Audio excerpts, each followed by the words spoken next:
Welcome to the Mob Museum. I'm Jeff Schumacher, Vice President of Exhibits and Programs here at the museum, and I appreciate everyone coming out.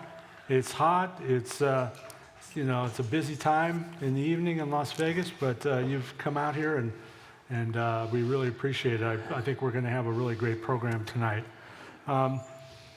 90 years ago this summer, in 1934, America's newspapers were selling like hotcakes. Why? Because the front pages were plastered with headlines and breathless stories about a handful of individuals who were committing bank robberies and other bold crimes and evading capture by police officers and federal agents desperately chasing them around the country. These individuals were dubbed public enemies by politicians and law enforcement leaders, and rightly so, considering their propensity to kill lawmen and others who stood in their way. But they were seen in a different light by many members of the public. They became folk heroes to those who had been hit hard by the Great Depression, by people who had no love for banks and other institutions that they felt had made life very hard for millions of Americans. Now, some of you might be wondering what all this has to do with organized crime, which is the focus of our museum. The short answer is that these individuals, these outlaws, were not necessarily members of organized crime. However, the rise of these outlaws in the early 1930s was the reason for the passage of legal reforms and the expansion of federal law enforcement in America, and particularly the FBI. And of course, we're the National Museum of Organized Crime and Law Enforcement, right? And it was federal laws and federal law enforcement that played the biggest roles in taking down the mob in the second half of the 20th century. So we'll have a good time tonight discussing the exploits of John Dillinger and Machine Gun Kelly and others, but we'll come back again and again to this underlying story of how all this led to the expansion of federal law enforcement. So before I introduce our panelists, I want to share a quote from a recently published biography of FBI Director J. Edgar Hoover that helps to illustrate this point. This is from Beverly Gage, who won the Pulitzer Prize for her biography titled G-Man. Gage is talking about how President Franklin Roosevelt and Attorney General Homer Cummings pushed J. Edgar Hoover to completely transform his agency. Quote, "The truth is that Hoover was nervous about getting involved in the problem of violent crime. Only when federal involvement became unavoidable did he send his agents into the fray against gangsters armed with machine guns, stolen cars, and bulletproof vests. Even then, it was with trepidation and a deep awareness of how little any of them knew about what to do. To Hoover's grief, some of his men learned the hard way what it meant to fight crime in this new age of federal power." This is an incredible quote. In just 17 months, between June 1933 and November 1934, 4 Bureau agents were shot to death, a gut-wrenching loss for such a small and tight-knit agency. Gage goes on to write, "Roosevelt's war on crime made the modern FBI, but it also made the Bureau into something Hoover never intended it to be. The high-minded principles he had stood for in the 1920s, restraint and integrity, brains over brawn, proved hard to maintain under the pressures of solving violent, heavily publicized crimes," unquote. All right, with that, I would like to introduce our panelists. First, to my left is our first panelist. She has spoken at the Mob Museum once before. Ellen Poulsen is the author of Don't Call Us Malls, Women of the John Dillinger Gang, The Case Against Lucky Luciano, New York's most sensational vice trial, and most recently, Chasing Dillinger, Police Captain Matt Leach, J. Edgar Hoover, and the rivalry to capture public enemy number 1. Written with a co-author, Lori Hyde, the book profiles Matthew Leach, captain of the Indiana State Police in 1934 and a key figure in the hunt for Dillinger. Ellen has appeared on the Discovery Channel special, The Dillinger Conspiracy, the History Channel's Crime Wave, and NYC Media's Secrets of New York, The Making of the Mob, and other documentaries. Please welcome Ellen Poulsen. Thank you. In the middle is Tony Stewart. Tony was born in Bloomington, Indiana, When he was 10 years old, his father told him that he was related to a famous gangster named John Dillinger. Stewart's great aunt, Beryl Hovius? Yes. Beryl Hovius was married to Dillinger. After interviewing Beryl in 1989, Stewart was inspired to write his book, Dillinger, The Hidden Truth. Stewart continued researching Dillinger and other gangsters for decades, which has blossomed into a lifelong historical project. Stewart has appeared in several documentaries, including Making History, Rise of the Gangster on National Geographic Channel, a 4-part international documentary, Crime Wave, 18 Months of Mayhem, and The Dillinger Conspiracy on the Discovery Channel. Please welcome Tony Stewart. Thank you. And finally, on the end, we have Joe Urschel, a retired journalist, author, and former executive director of the National Law Enforcement Museum in Washington, D.C. Urschel is a former managing editor of USA Today and worked for the Detroit Free Press as a reporter, critic, and editor. His journalism honors include awards from the National Association of Newspaper Columnists, the National Association of Sunday and Feature Editors, and an Emmy. He is the author of The Year of Fear, Machine Gun Kelly and the Manhunt That Changed the Nation. Please welcome Joe Urschel. I should mention, too, Joe's actually spoken here at the museum as well, although it was for a private event, right? It was not for a public event. So I'd like to start our conversation by asking each of you to discuss how you became interested in this subject matter and to explain a little bit about what your book is about. And Joe, maybe you could go first. All right. Well, I moved to Washington, D.C. in 1982 to participate in the launch of USA Today, the newspaper. And so when we got there, we wanted to visit all the sites, of course. And one of the first places we went was the Library of Congress. And at that time, in 1982, it's hard to imagine now, but they had just converted their card catalog system, which was words on paper, to a searchable database. And they invited anybody that wanted to look up, their whatever question they had on their database. So being curious, I just put in my last name, which is Urschel. And one entry came up, and it said, Charles Urschel, kidnap victim. And I'm thinking, I don't know any Charles Urschel, and I've never heard of this kidnapping, and why not? So they had one book on the subject, which was written in 1934 by Charles Urschel's publicist, basically. And so I called that book up and I read it, and I was just fascinated with it. So over time, I began researching the Urschel name. My father had told me that we're not related to this guy. And, being a good son, I immediately set out to prove my father wrong. Did all this ancestry research, and basically I traced my ancestors back to the 1600s in Germany, and there was no connection to this Charles Urschel. So I basically gave up and decided maybe we're not related. But anyway, I didn't lose interest in Charles Urschel himself, and I realized that most people have heard of Machine Gun Kelly, but almost nobody has heard about Charles Urschel. And in my reading of the story, Charles Urschel is the hero of the case, even though it was one of the FBI's first really, actually it was before they became the FBI, they were still the Bureau of Investigation, but it was the first gangster case that they really solved effectively. So that's how I got into it, sort of through the back door. And if you could just talk a little bit about really the story of your book. Like, I know you summarized it briefly, but who was Machine Gun Kelly, and what did he do? Okay, Kelly was he started out in life, he got into the criminal game pretty early. He was, unlike most of the other gangsters that we'll talk about tonight, he was not a product of an impoverished childhood. He didn't come from the Midwest.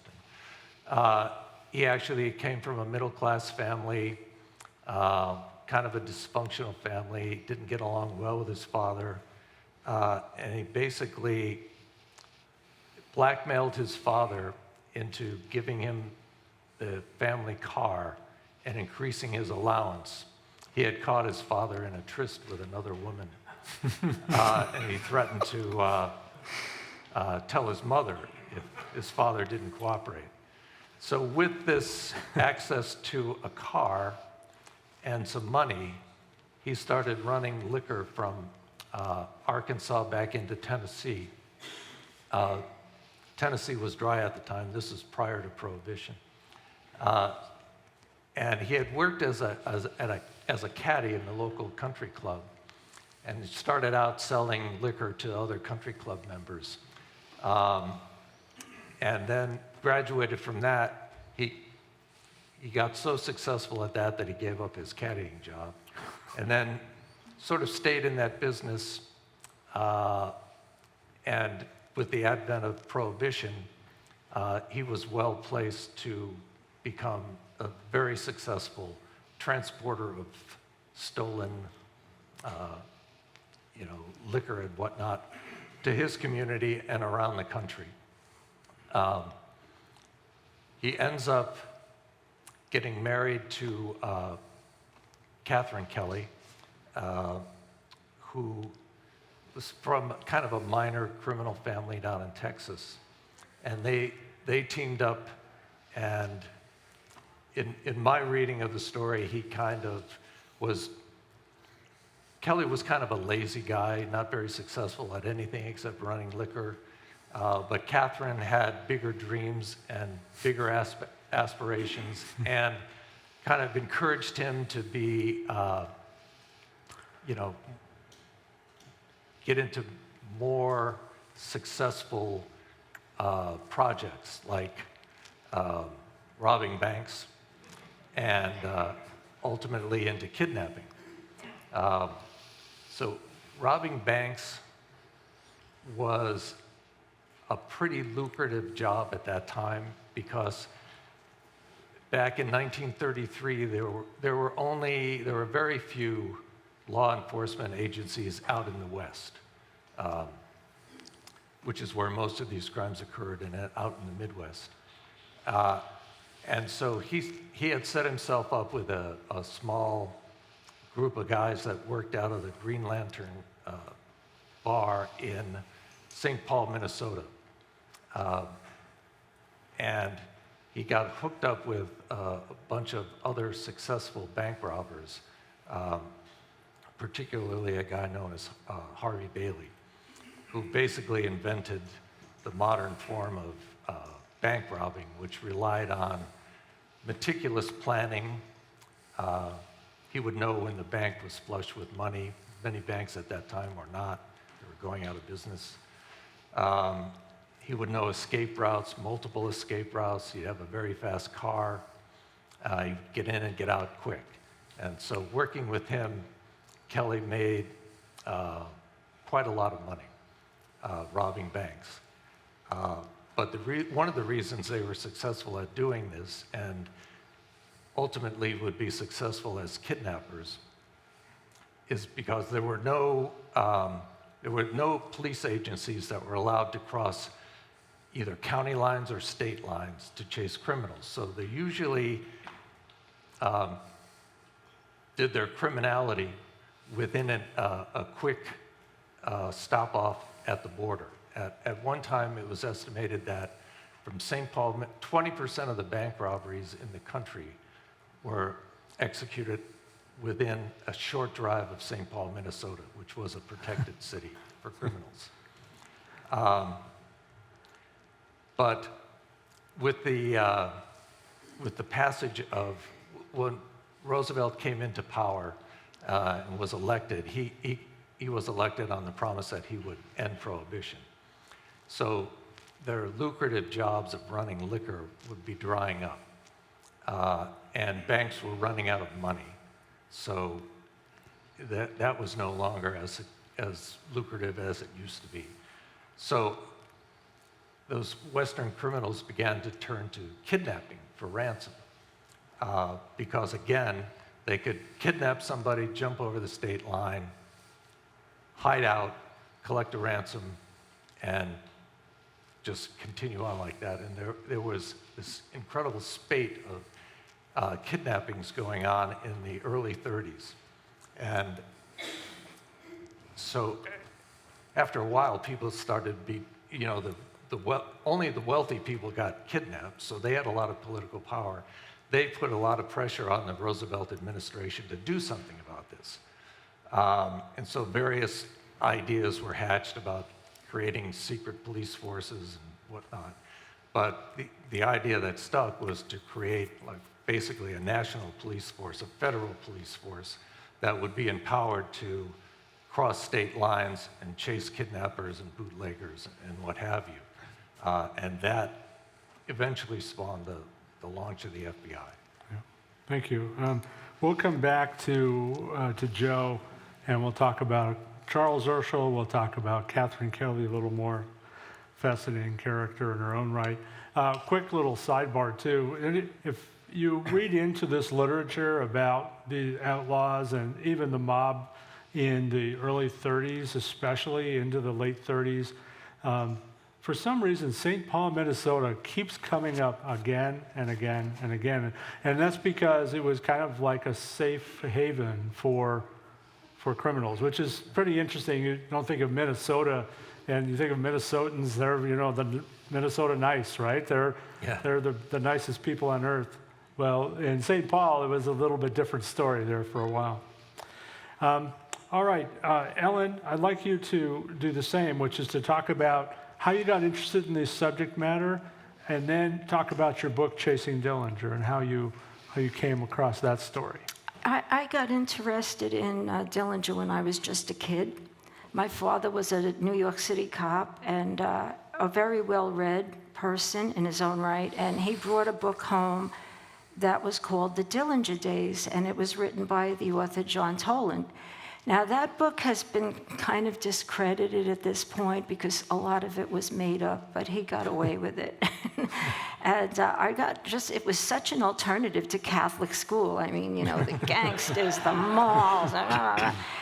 So it was like my Nancy Drew books, only the real deal, So I just stuck with it, and life got in the way, a few Dillingers of my own. But later in life, I was married to a teacher, an English teacher, who would bring me books. Had anybody know the Strand in New York City? He would comb through the Strand. He found all the old books, largely out of print, about Dillinger. And what I noticed was a trend that the women in the books were never mentioned except that they were buxom. Like, what did that even mean? But they were all very buxom. So it just hit me that why not write a book about the women that were involved in the Dillinger gang? And I was told, 5 people will read that. I didn't care. I wanted to do this. And so I did. And to bring the FBI into it, not to go too far off topic, the interesting thing about the research that I did into the women who acted as wives and girlfriends and confederates to the Dillinger gang was that they too were prosecuted in federal courtrooms. And the book was thrown at them on the federal level because they were indicted for conspiracy to harbor a federal fugitive, and they connected them to everybody, to John Hamilton, to John Dillinger, to Homer Van Meter. Some of these names are familiar to you, some of them are not, but anywhere that the FBI could connect these women to a federal fugitive, they did. And some of these women actually served not one, but 2. The double jeopardy thing is in the Constitution, right? But they got them, 2 of them, left prison and went right back in on other charges, related charges. They were hounded. They were basically really, their reputations destroyed by Hoover because he ghost wrote a couple of books after the era and mentioned them by name and really made sure that they couldn't go forward with a clean slate. So, they played a role too in the development of federal laws, harboring laws to capture people who are involved with criminals. So, I continued my interest, and then I guess maybe I had I felt guilty because all I did was write about criminals, and I decided to write a book about a cop. So the book I wrote about Matt Leach, just quickly in a nutshell, he was the first state police officer to bring Dillinger to the attention of the people through the newspapers. If you wonder why Dillinger is the name that even Jerry Seinfeld would say, "Who are you, Dillinger?" Why Dillinger when there were hundreds of guys like that during the Depression, right? Well, a lot of it had to do with this Captain Matt Leach, who was interested in raising his own profile. He was quite an egotist, and he had friends in the media. Tubby Toms was a Midwestern sports writer, or fishing or hunting, who started writing stories about Matt, and the reason that everybody really started to get interested in this phenomenon of the Dillinger Gang was because of Matt Leach, this police officer, and bringing it into the federal level again, Jeff. The FBI marched in when they came into the Dillinger case. I'm sure a lot of you are familiar. He stole the sheriff's car when he escaped from the prison with the wooden gun, crossed the state line. Even though the FBI had been involved really from the beginning, behind the scenes, they were now officially able to come in. So the first thing they did was go to these state policemen and take all their records, took all their files, and then said, "You're out, Frog. No more. You're out." And that's kind of a pattern that took place with the FBI. It happened at the Battle of Little Bohemia. It happened at the death of John Dillinger at the Biograph, where they did not involve local police. And that created quite a schism between federalism, and the rights of state police to be involved in their own jurisdictions. So that's where it took, where my research went. And Leach, we'll come back to him, obviously, and we'll talk more about him. But you mentioned the women, and the other book that you wrote, which does work, very well with the museum, is about about Lucky Luciano and him being convicted, and about the women who were involved in that case, right? Yes, I did focus a lot on the women who were used as material witnesses against Lucky Luciano. The interesting tie-in there is that was a New York case, and Thomas E. Dewey, I guess some of you have heard of Thomas E. Dewey. A lot of the older, I'm the older generation, but a lot of the older generation knew him because he ran for governor. I think he wanted to be president of the United States. He copied Hoover's model to prosecute Luciano. He made a big media spectacle, a media circus out of that trial. And he took all of the techniques that Hoover employed on a federal level to indict Luciano and 12 other combination members from New York City, and got convictions. Tony, I alluded to some of your origin story and your connection to Dillinger, but can you talk about how you learned about this and how you became interested in this topic? Yeah, like you said, when I was 10 years old, my parents, told me, "You're related to a famous outlaw." They said my great aunt had married him, and that was John Dillinger's only wife. And anyway, so I actually flew out to Indiana in 1989 to interview her for the first time in my life. And I don't condone crime, but I found it very fascinating when she told me stories how when they first got together, she had moved to Martinsville in 1920, and John Dillinger's family had moved to Mooresville in 1920. So they kind of moved close in the same area about the same time. And some of her friends threw her a party and introduced her to John Dillinger. And right away he flirted with her, and she liked his politeness. And so they started dating, and then they had a big social event at the church, and it was a pie eating supper contest. All the money made off it would go to charity. And so John Dillinger scraped up $1, which is equal to like $20 nowadays, and he was going to bid on this pie, this apple pie Burl made. And some gentleman jumped up in front of him and bid at a higher price and bought the pie. And she told me that John Dillinger was so upset about that, she calmed him down and said, I baked another one at home. So they snuck out of the church, and they went to her house. She said they ate that whole pie. And when it was all over with, she gave him this $1. So the $1 is still in my family today. But anyways, it was just an interesting story. But Burl told me a lot of other things I found interesting, too. She was with Dillinger for about 5 years, and she divorced him. Because she told me the reason she divorced him, because he was sentenced 10 to 20 years. After 5 years of going to the prison, seeing him, writing him letters, she didn't think he'd ever get out, so she thought this is no marriage, so she divorced him. Well, when John Dillinger got out of prison in 1933, she told me that he had come to her in July and wanted to get back with her, and she was like, I've moved on, not interested.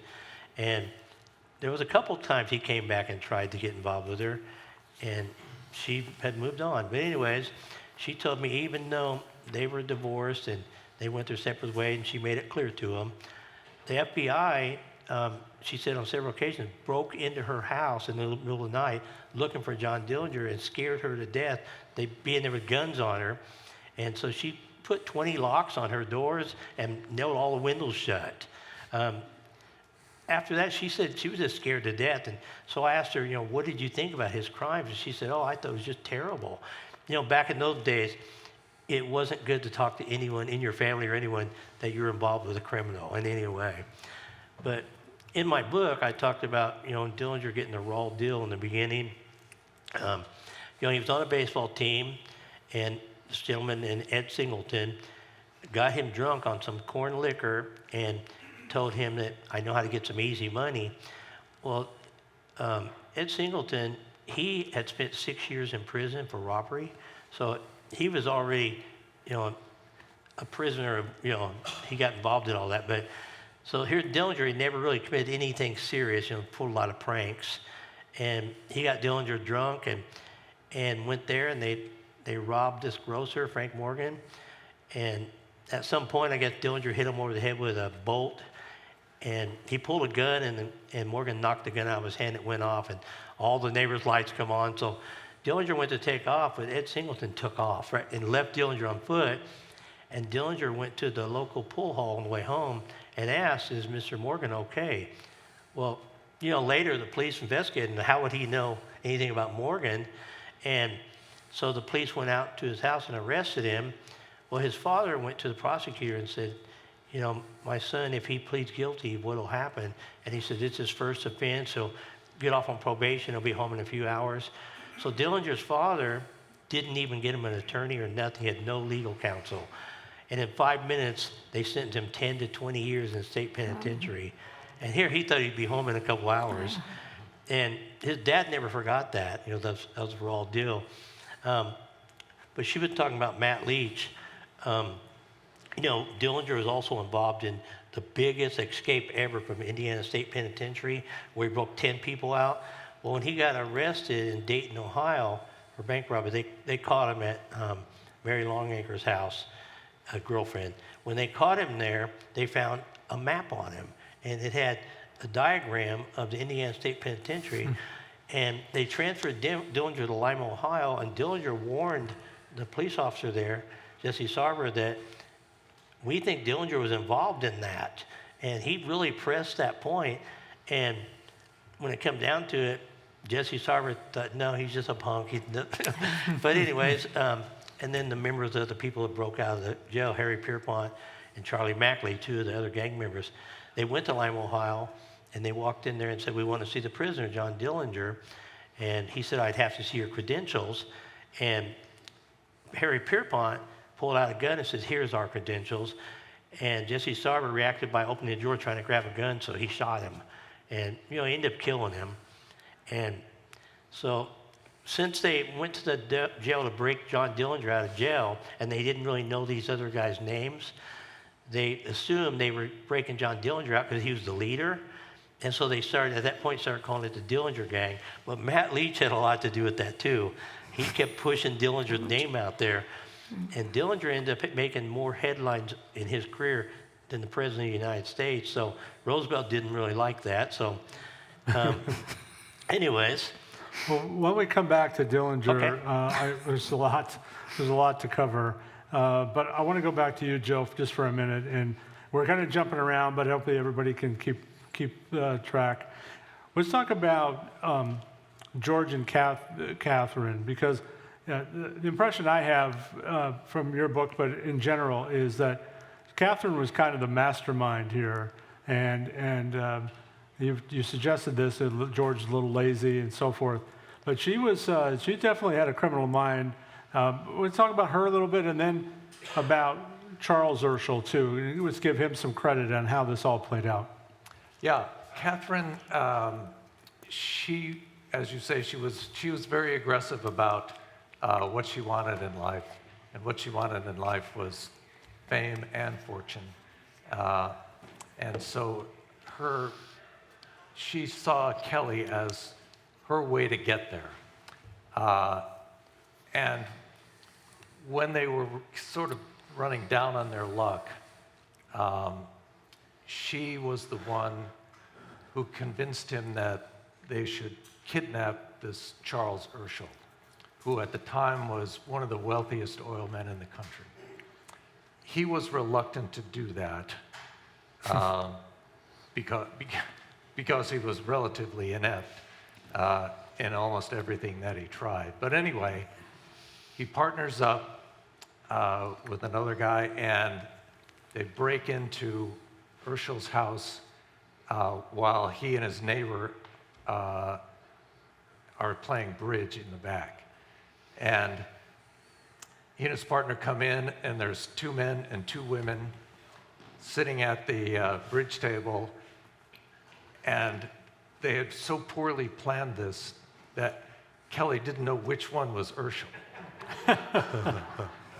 So he says, okay, which one of you is Urschel? We're here for Urschel. And they've got machine guns trained on these people. And neither of them fesses up to being Urschel. And then Kelly says, okay, we'll take you both. And they take them both, they put them in the back of the car, they tie them up, they drive off. They're about a mile out of town, and they stop, and Kelly says, give me your wallets. And so they both give Kelly their wallets, and Kelly realizes that, you know, the neighbor, Vern Jarrett, is not Kelly, so he takes all the money out of his wallet, kicks him out of the car, and tells him he can go home. Then he drives off with Urschel. But Urschel was just the opposite of Machine Gun Kelly. He was a meticulous accountant, brutal businessman, successful oil man, and he had this incredible eye for detail and something of a photographic memory. So from the time he was kidnapped, he was blindfolded and his ears were covered. And so when they took him out of town, they took him on a circuitous route to get him to Catherine Kelly's father's farm outside of Dallas, where they were going to hold him up. So Urschel, who was an oil man who had been all over Oklahoma and Texas with his oil fields, knew all the roads, knew the bridges, knew what the bridges sounded like when you drove a car over them, knew which direction he was going because he had an incredible sense of direction. They finally get him down to the farm. He realizes he's on a farm because he grew up on a farm. He counts the number of animals that are there. He paces off the room where he's in and the building that he's in, listens in on conversations, and is basically collecting all kinds of information that he can possibly get on his location, because he's convinced that when he gets loose, he's going to come back and get these guys. So every day he notices that at a certain time in the morning and at a certain time in the late afternoon, a plane would go overhead. And he would catalog in his mind what time that plane was going over. So eventually, the ransom is paid. They release him. He goes back home. The FBI agents are at his house waiting for him. And they start asking him questions about where he was.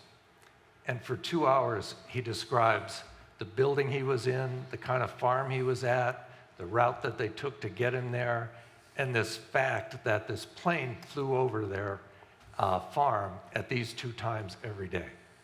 He takes an FBI agent, borrows a plane from one of his friends in the oil business, and they fly that route that this, I think it was a TWA plane, that flew over this farm. Urschel looks down and he sees the configuration of the farm and he goes, "That's it." So with that, they begin to put a raiding party together. And Urschel insists that he should be in the lead car and he's carrying a sawed-off shotgun. So they go in, they raid the farm. Kelly is not there, but one of his accomplices from earlier bank robberies is there, and he's hiding out because this farm was used as a hideout for criminals on the escape. And he's hiding out there because he's been wounded in a prison break, and he's waiting for Kelly to come back so he can collect the $700 that Kelly owes him. So anyway, they capture this other bank robber, and they interrogate everybody else about where the Kellys might be, and nobody really knows. They're on the lam. And so, and of course, once they find out that Kelly was not at that farm, but they've raided the place where he was hidden, the FBI puts out an all-points bulletin to try to find them.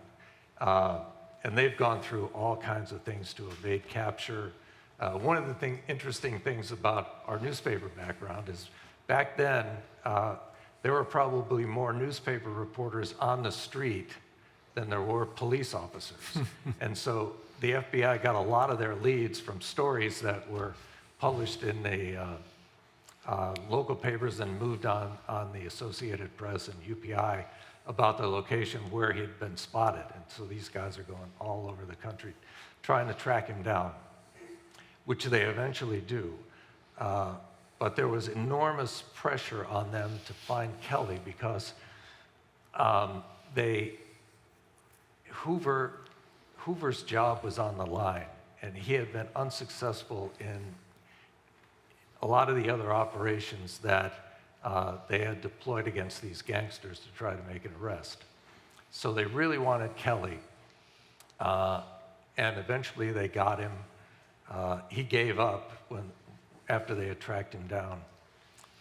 So they took him into custody, and Hoover, being well aware of the importance of publicity and creating a story, did everything he could to build up the reputation of George Kelly as being this dangerous criminal, murderous criminal, machine gun wielding bad guy, which in fact he really wasn't. He's not known to have killed anybody. And he was known to wound one bank guard, but not fatally. So they put him on trial in Oklahoma City, which is where Urschel had lived. An interesting side note,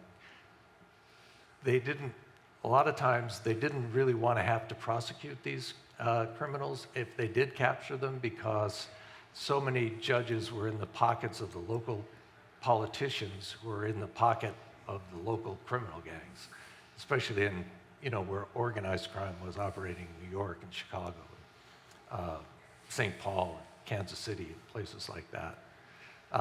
But in this case, the judge was a personal friend of Charles Urschel. And Charles Urschel was a political funder and backer of FDR. So he knew the president, he knew the judge. And Hoover arranged for this trial to be filmed by, you know how they used to show motion picture newsreels before movies? That predates even me, but that's the way early news reporting started.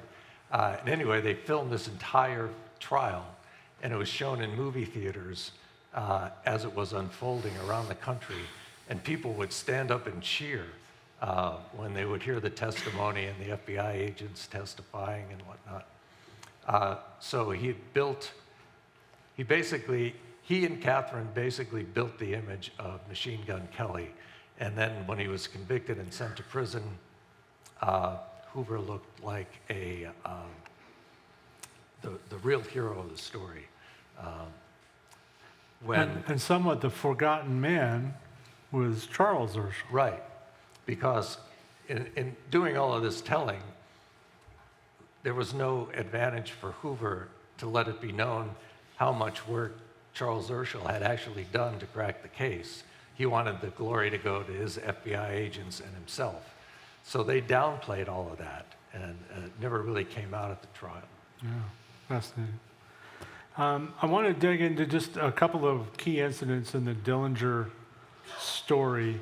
And why don't we start? Maybe I'll start with Tony, although I'm sure, Ellen, you can speak to this as well. But the Crown Point jail escape. Now, this is, in Dillinger lore, this is one of the highlights or the lowlights, depending on how you look at it. This was the jail that the sheriff proclaimed could not be escaped from, and yet Dillinger walked out of there relatively easily. Tell us what happened with the Crown Point jail. Well, first of all, like they said, it was an escape-proof jail. They actually posted 180 guards, some of them were National Guardsmen, outside the jail to make sure he didn't escape. And, Dillinger had, when they first brought him there in January 1930, he had talked to the press, and he was telling the press, no jail can hold me. And, he's boasting about this, and he actually told them that jail is like a nutshell with a worm in it. The worm will always find a way out. And I thought just because he was making these statements, they should have really watched him closely. But instead, they were guarding the outside the jail, making sure no one got in to break him out. Meanwhile, he was inside the jail whittling a gun, a little wooden gun.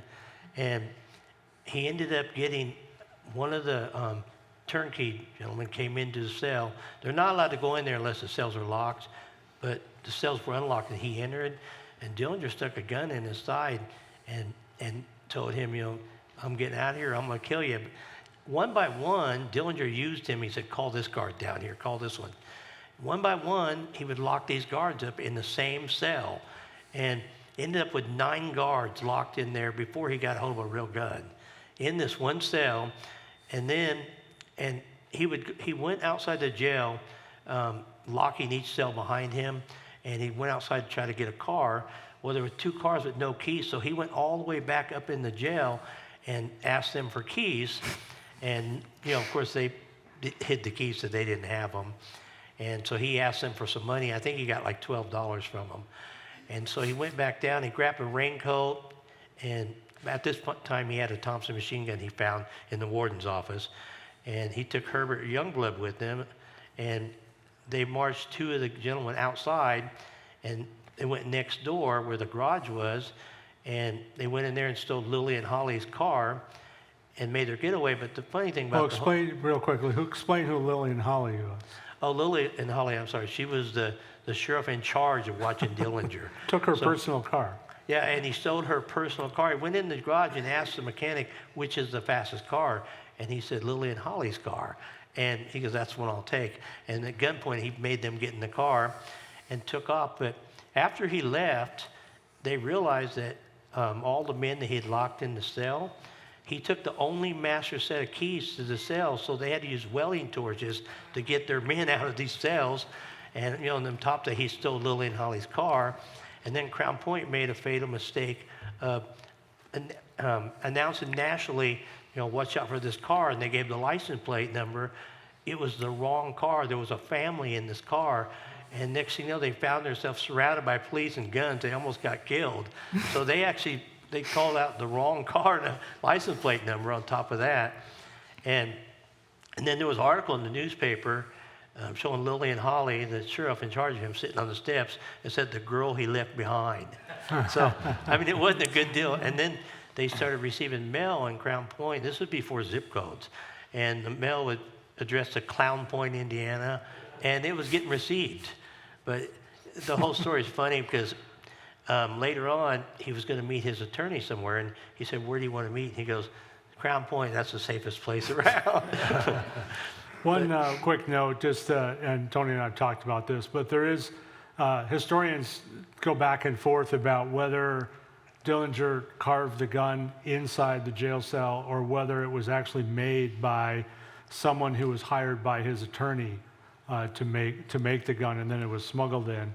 But either way, it was a wooden gun that he used to ultimately to escape from the jail. Pretty amazing. Yeah, there was a couple different stories. One of them that a German, hand pressed metal in it, and his attorney snuck it into him. But they also had the theory that he carved the gun and there was a scrub board found under his bed. And when you look at the grooves on the scrub board, they matched the wooden gun. So I always thought that he really did carve the gun. That's just my opinion. Yeah. So why don't we, there's some other things that happen in his life, but before he meets his end. But let's talk about the killing of John Dillinger. And Ellen, maybe you can talk about this a little bit about, he comes back to Chicago. He's in Chicago. He's a wanted man. What transpires that leads to him being killed? Well, it's kind of a long story. We'll do the short version, I guess. In a nutshell, I think the last bank robbery was South Bend, right?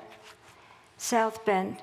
That robbery didn't get them much money, right? The South Bend robbery was June. Dillinger was dead by the end of July. The last bank robbery was June, and they only came out with about $12,000, which for them, right, wasn't a lot. And it was a really bad bank robbery. A police officer was killed. Not good stuff. He was hot. Really hot. And he was taken in by, you've all heard of the woman in red. Who knows the song? Lady in Red. Anybody? The men will go crazy for. Okay, well, he was taken in by the lady in red, right? Now, this is, I could get into the deep backstory here. Anna Sage, the woman in red, was a madam who was connected to Gary, Indiana, which was very close to a place called East Chicago, which was not Chicago, it's Indiana. Any Midwesterners here? East Chicago was in Indiana, and it was a corrupt area with a corrupt police department, and there were places in East Chicago where people like Babyface Nelson got guns. There was a place in a harbor area where there was a lot of hanging out. A lot of these escapees from this Indiana State Prison were hanging out there together. So Dillinger was very closely associated with this corrupt police department in East Chicago, and Anna Sage was a madam from that area. So she accepted, I guess, an offer that she could not refuse to take Dillinger in. And he lived in, what is that expression? He hid in plain sight. He was in the north side of Chicago. He allegedly went to Wrigley Field. Were they winning that year? We don't know. But he went to ball games. He had a new girlfriend who he called his Countess. And because his faithful long-term girlfriend was in prison for harboring him, So he was out in restaurants. He was, I guess, the bucket list. Something must have been kicking in with him that his days were numbered. So Dillinger's living out the bucket list in Chicago, and the woman in red had a deportation issue. This woman had gone through a revolving door of criminal justice since the 1920s because she had so many connections who mentioned the politicians. She had a lot of connections and she never served any time. But finally, I guess the Washington Brain Trust figured out that they could deport her back to her native Romania. So Dillinger's scalp is here, right? And she's thinking, well, she can negotiate, turn this man in, and stay in the United States. And she was promised by the FBI that she would stay in the United States if she gave him away. The deal was made by Agent Sam Cowley, who was later tragically killed by Babyface Nelson in a gun battle. The deal was made. Just cut to the chase for a moment. The FBI reneged on their deal to allow her to stay in the United States. They passed the buck to the agency in Washington that handled deportations was the Department of Labor. I never could figure out that connection. And interestingly enough, there was a woman in charge of the Department of Labor in Roosevelt's cabinet named Perkins, Frances Perkins. No way, she's out of here. So, all right, so back to the actual event, back to the proximate cause of Dillinger's death. They go to the movies. Now, everybody in this room knows this. Can I skip this part? No. They go to the movies. And the FBI is stationed outside of the theater in Chicago's North Side. It was a bustling, nice Saturday night, very, very hot, extremely hot. But I'm quite sure there were people out all over the streets. And the FBI was stationed around the theater. There were so many cops roaming around that the manager called the cops and said, I think I'm being robbed. But there was an aspect that's a little darker and a little bit more, tinged with conspiracy, is that this East Chicago Police Department had all their boys there too. And because the FBI agents were notoriously bookish, Hoover liked to hire accountants and lawyers. They brought some sharpshooters in from, was it Texas? Agent Winstead, Texas Rangers, the real tough guys. And so there were at least 2 agents there who would have been able to shoot to kill. So Dillinger came out. The movie was a Clark Gable movie called Manhattan Melodrama. And it was such a prophetic film because Blackie Gallic is on his way to the electric chair at the end of the movie, So Dillinger walks out and walks past FBI agent Melvin Purvis, who lights the cigar to let everybody else know that there's our man, puff, puff. And Dillinger must have had a sense or a feeling about it and began to run. So at that point, do you want to take over there? Because you're pretty good about where the bullets were, and I'll let this gentleman finish the story. So first of all, the movie you were talking about, Manhattan Melodrama, that was so related to his life. Here's this gangster getting ready to go to the electric chair, and Dillinger knew that if he got caught, that's what his fate would be. He'd go to the electric chair. So he could relate to this movie he's watching.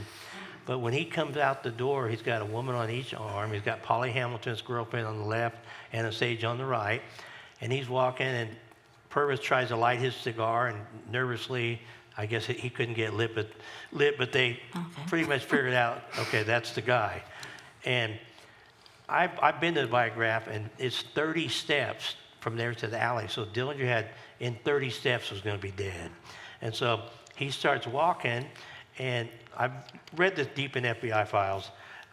As they're walking, Anna Sage, the lady in red, lets go of his arm. Well, Polly Hamilton that's her best friend. She looks back to figure out where's Anna? Why'd she let go of his arm? And she sees men pulling guns out, running towards them. And she elbowed Dillinger in the ribs and said, those men have guns. Well, he looks over his shoulder and sees these men, approaching. And so he breaks into a run, And he actually, the way they describe it, he ran in a swagger like a football player running to make a touchdown, dodging everyone, because he knew they'd be shooting at him. He gets to a pole at the alley, and he tries to swing around this pole. Well, they start firing. 2 of the bullets skinned his face. Another bullet hit him in the thigh, and then one hit him in the left side right above his ribs, and he crashed to the ground face first. And 2 more agents came up the alley. They were guarding the back, and they said they saw Dillinger get up on his hands and knees, and he was moaning. They said he was bleeding. They could hear him moaning. He gets up on his hands and knees, so he's on all 4. And then they said Agent Charles Winstead, who she explained came from Texas. He was pretty much a shooter. He came up behind Dillinger and 3 inches behind the back of his head, shot him through the neck. And at the angle Dillinger was, it came out under his right eye. It came out on this side, and then he collapsed. They said that he probably could have survived the other shots, but not that one. He had powder burns on the back of his neck because the gun was so close to him. And it was unnecessary, but I think at that point, he was pretty much told, take him out, because Dillinger had made fools out of the police for so long. There's a lot of things he did to the police. One of the things, I don't know if I'm jumping ahead too much, but one of the things he was, when he escaped Crown Point, he went to his dad's farm, and the FBI had made a statement, we'll have Dillinger within a week. Well, he goes to his dad's farm for family reunion, stays there 3 days, and his girlfriend, Billy Frechette at the time, said she didn't think it was a good idea because there was a national manhunt looking for him, nationwide. And he looked at Billy, and this is a quote. He said, now, Billy, who's smarter, me or the police? And, he really thought that way, that he was a professional bank robber, and he was smarter than the police. But anyways, after that event, they found out he had been at the farm, and the big question was, where the hell were the FBI? They're the ones saying they're hot on his trail now. He's gone. So it's interesting what transpired during that year of 1934 when the FBI and other police agencies were hunting down all of these what they call public enemies. That they were all killed. There were no trials. We talked about the Machine Gun Kelly trial from the year previous, but these were not trials. These were, these men were all killed. But Kelly ended up going to Alcatraz, which is a different form of punishment. Can you talk a little bit about that, Joe? One of Hoover's big bugaboos was that the prison system was coddling these criminals, and that they were facilitating these escapes or helping to, and that the prisons were too porous. And he did not believe in any kind of rehabilitation.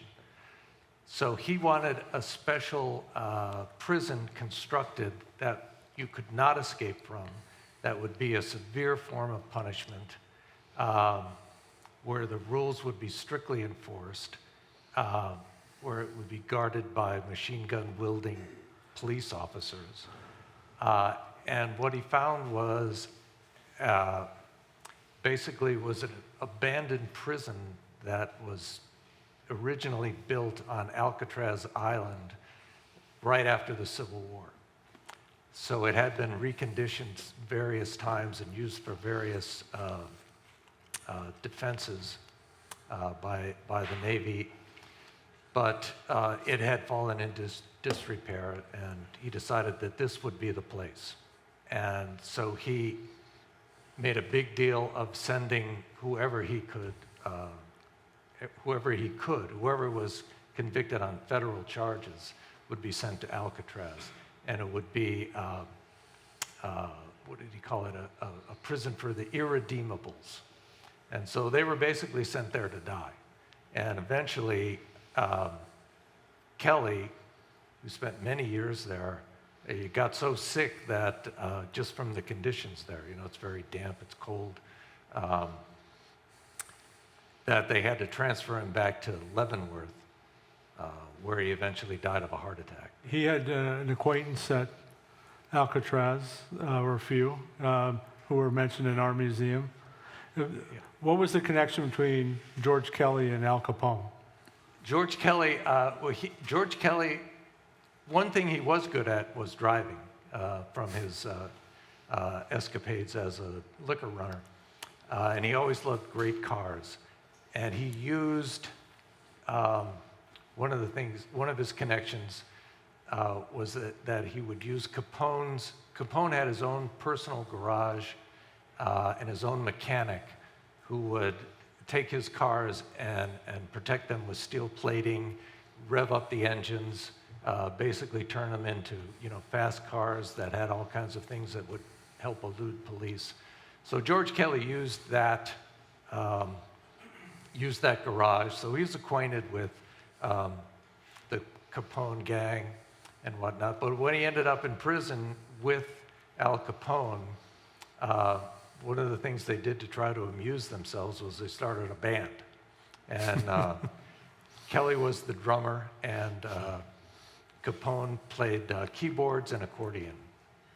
I don't know what kind of music they played, but it was the only music they could get on the island. It's absolutely true. Well, I want to wrap this up before we open it up for questions by asking everyone sort of the same question, which is, what should we take away? What can we learn from this volatile period in American history? We can look at this and talk about the details of Dillinger being killed or Kelly being convicted, but what was this all about? What do you think, Ellen? The takeaway is that the constitutional rights of the accused are something that we all take for granted. I mean, you could say what rights, but we do have them. They were mostly established by the Warren Court in the 1960s. Some started in the 30s with the Scottsboro case, the Scottsboro 9. That was the first really important case, Powell, where a young black man was sentenced to death in like a week for something he did not do. I won't get into it, but there were no rights of the accused in the early 1930s. And so it was an interesting point that you made, that there really weren't a lot of trials because they just, killed them all. But I think in looking at history as a historian, or as anybody who watches old movies or reads books, as you all do, I'm sure, keep in mind that they did not have, the only constitutional rights that were guaranteed were on a federal level in the 1930s. A state prisoner had basically no right to, as you know, no Fifth Amendment right not to incriminate, no right to counsel before interrogation. So there were so many miscarriages of justice among the people that they did round up. Like Clyde Barrow's whole family was put on trial. His old mother, they had to carry her in, from Bonnie and Clyde. So it's just an interesting thing to look at history from our lens, knowing what we know about criminal justice today and how it plays out. It did not play out. And just one more thing, even though federal prisoners were allegedly entitled to their constitutional rights, they didn't get them. I mean, they weren't allowed to make phone calls. They were held for days, chained to radiators, everything else. So, it's a much different climate in the United States now than it was in those days. So that's my takeaway. Yeah, thank you. Tony, what do you think? Well, I think we learned a lot from the past. We were talking about gangsters had faster cars, bigger guns. The police department were pretty much helpless against these criminals. And because of these criminals and their acts, a lot of laws were passed. The police got better equipment, better cars, radios. It helped the whole economy grow, and the police departments The FBI had helped everyone, gave them strength, helped them grow. After Dillinger robbed the Greencastle Bank, which was his largest robbery, several laws were passed to battle crime through Congress. And May of 1934, the FBI were, for the first time, legally allowed to carry guns, even though they were shooting guns way before that. A lot of laws changed, and I think the historic event behind that, the past, changed all the future is today. Ellen mentioned when you were arrested and convicted. Nowadays, if someone's sentenced to death, 20 years of appeals. Back then, you're lucky you're alive 2 months later. Right. I mean, it was a quick system. You were gone. Yeah, good point. Joe, what do you think? Well, I certainly agree with that. But I think there's, I had a doctor who I used to talk politics with all the time, and he was famous for saying, the pendulum rarely stops in the middle. So I think what happened back in the 30s was a situation where law enforcement was lax in the West, wildly corrupted, and primarily ineffective. But with the launch of the FBI, the image of law enforcement began to change, largely through the efforts of Hoover, who was great at marketing. And the FBI became these, super agents that had superpowers. And those powers kept growing. They started wiretapping everybody. They made all kinds of illegal arrests. They went completely to the other side of the equation, as did a lot of other elements of law enforcement. As you say, they're weaponizations. You have police departments that are now using hand-me-downs from the Army, armored vehicles and very powerful weapons, and those tend to get abused. So I think that's something that we should learn from the arc of history, that at a certain point you need to kind of scale back and go the other way on the pendulum. One of the things that prevented the federal government from getting involved in law enforcement in the first place was that any politician that was in power was afraid that if they gave the Department of Justice, a police department, and investigative powers, that sooner or later the Department of Justice would be weaponized to go after their political enemies. So that was fought for a long time. And I think what you're seeing now, depending on, no matter which side of the political equation you're on, you're seeing a lot of the same fear coming back, Yeah. So, I think that's something we ought to learn from and look back in history and try to make a judgment about that. I think that's great. Thank you. We're going to open it up to questions, but I want to mention, too, before we get too antsy, that we have books for sale, and we have Joe's and Ellen's books here. Also, Tony's book is not here, but I cannot recommend it highly enough. Great insights into the whole Dillinger story. So you can look that one up and find that online. But Joe's book is here, Ellen's book is here, and I encourage you to get both of those to learn more about this story. I would say my small takeaway, because I agree with everybody, but is another person who's forgotten. We talked about Hoover sort of leaving Charles Urschel out of the story of the capture of the Kellys. I think Hoover managed to figure out how to leave Homer Cummings out of the story of the war on crime. Homer Cummings was the Attorney General at that time for FDR, and he was the individual who declared a war on crime, which presumably we're still fighting today, but it was really the first time somebody had used that kind of a phrase and had, declared that this was a priority of the federal government. And so that name ought to be more well known probably within our world. Thank you. Well, let's do a queue with some questions from the audience if you have some. Oh, thank you for that history lesson. One of the names that wasn't mentioned was a fellow by the name of Pretty Boy Floyd, who was a bank robber at the time, and I understood he engendered some good feelings among the public because when he robbed banks, he also burned up the mortgages and stuff. And I just wonder whether any of these other folks managed to have any sort of public support, especially considering that the banks were not particularly well favored at the time. And did the public protect them and help them? Well, the slogan of the 1930s was, we couldn't take back what the banks took from us, but we could sure admire those who tried. And Pretty Boy Floyd was one of them that tried. And he did burn mortgages and save some farms for people, houses, and they actually called him the People's Bandit. So that was a good one to bring up, Pretty Boy Floyd. Here's one in front over here. She'll bring the microphone to you.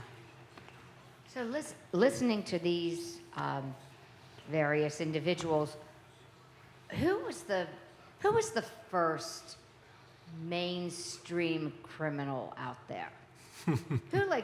Was there someone who started the whole impetus for bank robbing and various things? I mean, you hear about people in the Old West on train robberies and things like that, but I'm not quite sure who was the first in these outlaws in the 30s? Can you think of that?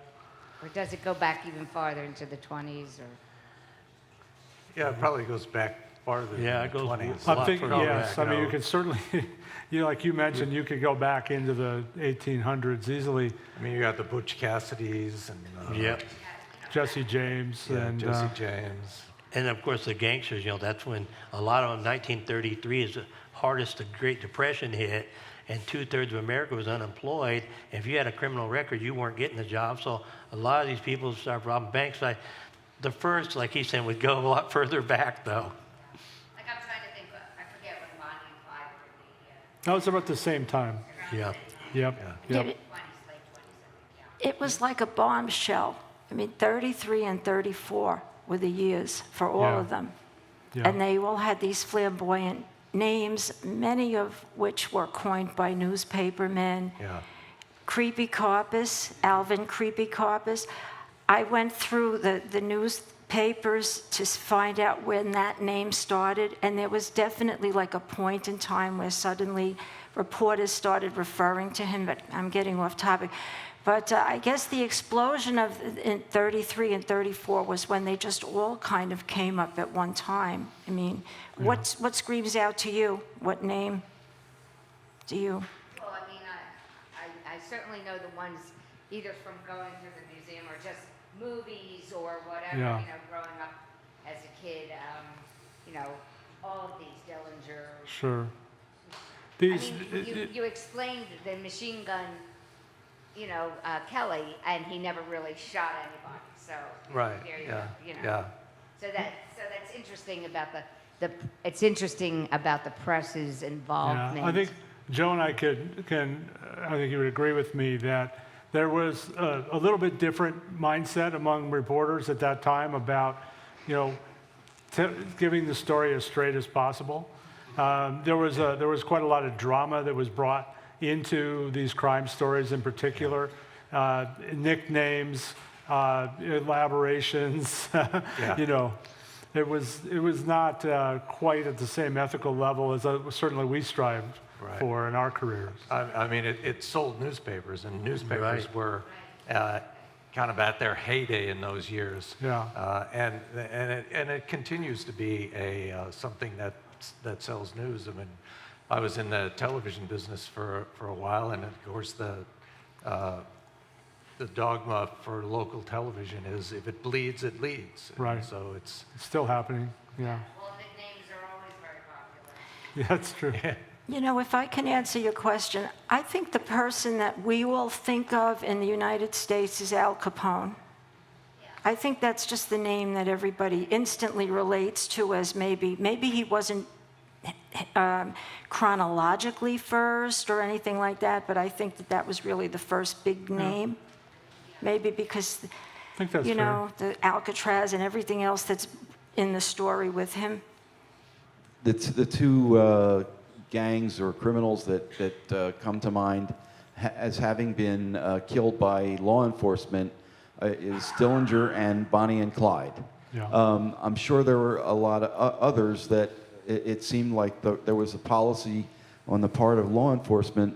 The only way to stop them was to kill them instead of apprehend them. You know, was that a policy, or was that just those particular cases that was the last resort to get them? I don't think it was the last resort, no. It was never enumerated as an actual policy, but I think the inclination a lot of times was that they're better off dead than dragging them into a courtroom where they might get off or might get a lenient sentence. And it's kind of comical, but when I was researching this story, one of the greatest resources I had were Hoover's files on this case, which were just voluminous. Because every day he would have, when this manhunt was going on, all of his agents would have to file a report, and there were, dozens and dozens of agents out there. So the files on this case ran, hundreds and hundreds of pages. And I thank him for that.